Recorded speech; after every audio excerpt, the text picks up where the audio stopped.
안녕하세요. 까마귀 오답노트입니다. 이번 시간에는 금지행위 두 번째 시간입니다. 17년 37번 문제는 금지행위가 아닌 것을 고르는 문제입니다. 1번 중개사무소 개설 등록을 하지 않고 중개업을 영위하는 자인 사실을 알면서 그를 통하여 중개를 의뢰받는 행위, 금지행위입니다. 2번 사례금 명목으로 법령이 정한 한도를 초과하여 중개 보수를 받는 행위, 금지행위입니다. 3번 관계 법령에서 양도, 알선 등이 금지된 부동산의 분양과 관련 있는 증서의 매매를 중개하는 행위, 금지 행위입니다. 4번 법인 아닌 개업 공인중개사가 중개 대상물 외에 건축자재의 매매를 업으로 하는 행위, 법인 아닌 개업 공인중개사는 거의 모든 겸업이 가능합니다. 중개 대상물의 매매를 업으로 하는 것은 금지 행위이지만 중개 대상물 외에 건축자재의 매매를 업으로 하는 것은 가능합니다. 5번 중개 의뢰인이 중간 생략 등기의 방법으로 전매하여 세금을 포탈하려는 것을 개업 공인중개사가 알고도 투기 목적의 전매를 중개하였으나 전매 차익이 발생하지 않은 경우 그 중개 행위, 전매 차익이 생기지 않아도 금지 행위입니다. 17년 37번 문제의 정답은 4번입니다. 18년 30번 문제는 틀린 것을 고르는 문제입니다.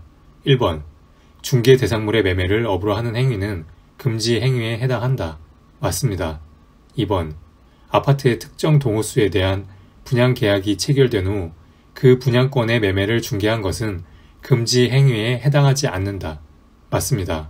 3번 상가 전부의 매도 시에 사용하려고 매각 조건 등을 기재하여 인쇄해 놓은 양식에 매매 대금과 지급기일 등 해당 사항을 기재한 분양 계약서는 양도, 알선 등이 금지된 부동산의 분양 등과 관련 있는 증서에 해당하지 않는다. 맞습니다. 4번 개업 공인중개사가 중개 의뢰인과 직접 거래를 하는 행위를 금지하는 규정은 효력 규정이다. 틀린 내용입니다. 효력 규정은 다른 말로 강행 규정입니다. 이것은 효력 규정이 아니라 단속 규정입니다. 단속하고 벌은 주되 거래한 것은 인정하겠다라는 내용입니다. 5번 탈세 등 관계 법령을 위반한 목적으로 미등기 부동산의 매매를 중개하여 부동산 투기를 조장하는 행위는 금지 행위에 해당한다. 맞습니다. 18년 30번 문제의 정답은 4번입니다. 20년 19번 문제는 금지 행위가 아닌 것을 고르는 문제입니다. 1번 무등록 중개업을 영위하는 자인 사실을 알면서 그를 통하여 중개를 의뢰받는 행위, 금지 행위입니다.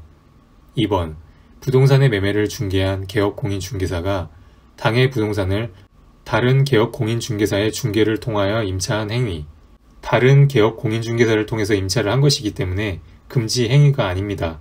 3번 자기의 중개 의뢰인과 직접 거래를 하는 행위, 금지 행위입니다. 4번 제3자에게 부당한 이익을 얻게 할 목적으로 거짓으로 거래가 완료된 것처럼 꾸미는 등 중개 대상물의 시세에 부당한 영향을 줄 우려가 있는 행위, 금지 행위입니다. 5번 단체를 구성하여 단체에 구성된 이외의자와 공동 중개를 제한하는 행위, 금지 행위입니다.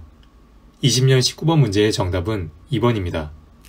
16년 6번 문제는 옳은 것을 고르는 문제입니다. 기억 A군에서 중개사무소 개설 등록을 하여 중개업을 하고 있는 자가 다시 A군에서 개설 등록을 한 경우 이중 등록에 해당한다. 개업 공인중개사는 이중 등록이 불가합니다. 니은 B군에서 중개사무소 개설 등록을 하여 중개업을 하고 있는 자가 다시 C군에서 개설 등록을 한 경우 이중 등록에 해당한다. 여기도 똑같은 경우입니다. 개업 공인중개사는 이중 등록이 불가합니다. 디귿 개업 공인중개사 갑에게 고용되어 있는 중개보조원은 개업 공인중개사인 법인 을의 사원이 될 수 없다. 둘 이상의 중개사무소에 소속되는 것은 금지 행위입니다. 리을 이중 소속이 금지에 위반한 경우 1년 이하의 징역 또는 1,000만 원 이하의 벌금형에 처한다.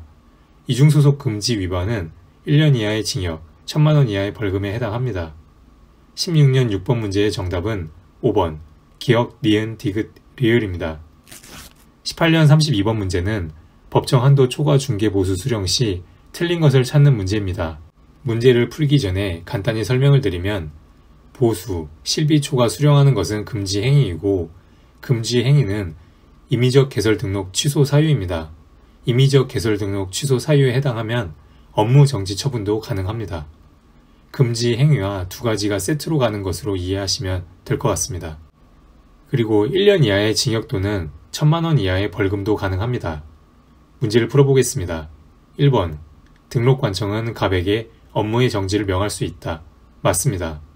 2번. 등록관청은 갑의 중개사무소 개설 등록을 취소할 수 있다. 맞습니다. 3번.